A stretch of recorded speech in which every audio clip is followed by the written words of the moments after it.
Good afternoon from the courtyard of the Vedanta Monastery in Washington, D.C., actually Silver Spring. I have been browsing through a book called Meditations by Marcus Aurelius, who was the emperor of Rome, I guess, around the 1st century AD, quite some years ago. Marcus Aurelius is saying, "How much trouble he avoids who does not look to see what his neighbor says or does or thinks, but only to what he does himself, that it may be just and pure." Elsewhere he writes, "For nowhere, either with more quiet or more freedom from trouble, does a man retire than into his own soul, particularly when he has within him such thoughts that by looking into them, he is immediately in perfect tranquility." You know, this idea, just mind your own business. That's the bottom line of what he's saying there. You know, don't agitate your mind, don't agitate your life by getting all concerned about what's going on the other side of the fence.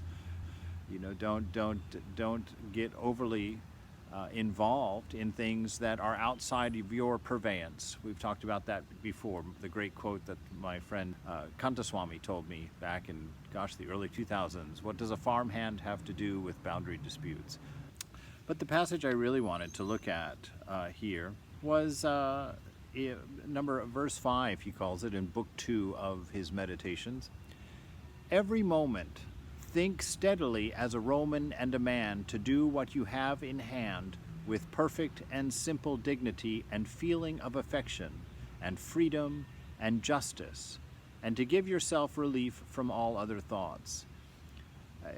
One of the reasons that I'm looking into the Stoics, and one of the reasons I read a broad selection of ideas, is it really gives me an excitement or a charge inside when I see them lining up, when I see them saying the same thing from completely different directions.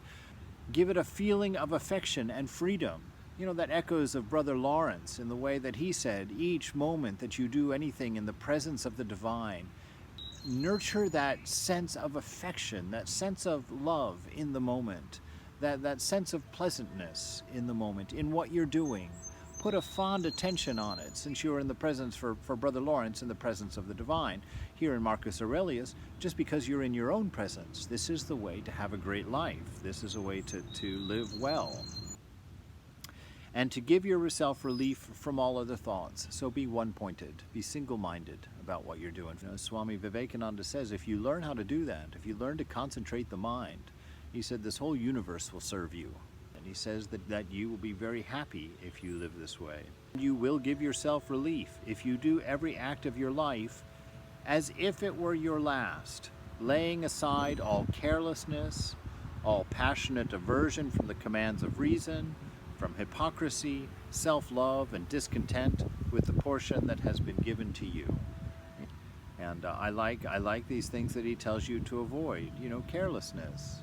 Don't just do it to get it done. That violates the other principle of doing it with dignity, with justice, with attention, and with a fondness or an affection, a feeling of, you know, representing your ideal, representing yourself. Lay aside that carelessness, passionate aversion, the wanting to avoid things. I'll do it tomorrow, I'll do it later, I don't want to do that thing. He says, so get rid of hypocrisy. Again, we talked about that inner alignment there from the Vedanta, you know, that what you're saying, what you're doing, and what you're thinking are all in alignment. There's not a hypocrisy going on. Self-love, you know, that conceit. And that's just the malady of the modern age. Everybody, not everybody, but so many of us are tending toward that these days. You read the comments on the internet, and there's this disdain for anybody else, as if the whole world except for you is stupid. And being discontent with the portion that's given to you, feeling like you need more or want more. You know, I remember one of the humorous things in my life. I was on vacation in Hawaii back in 1990, I don't know, 6, random year, 96. And I was in the men's room, and right there above the urinal where all wisdom occurs was a sign that said, there's 2 ways to get rich in life: earn more or desire less. Cultivate that contentness, that joy in where you are and what you are and what you have. He says, you see how few things are which, if possessed by a man, enable him to live a life that flows in quiet, and is like the existence of the gods. For the gods, on their part, will require nothing more from him who observes these things. He's saying there's very little in this world that you can own, that you can touch, that is going to help you live a quiet and tranquil life, a peaceful life. These truths are self-evident, because as I like to think, we live in the scripture. We live in this moment, this now, which is eternal. And Marcus Aurelius lived in this same moment, and from this moment he gathered his wisdom from his own thinking and from his own understanding and paying attention in life.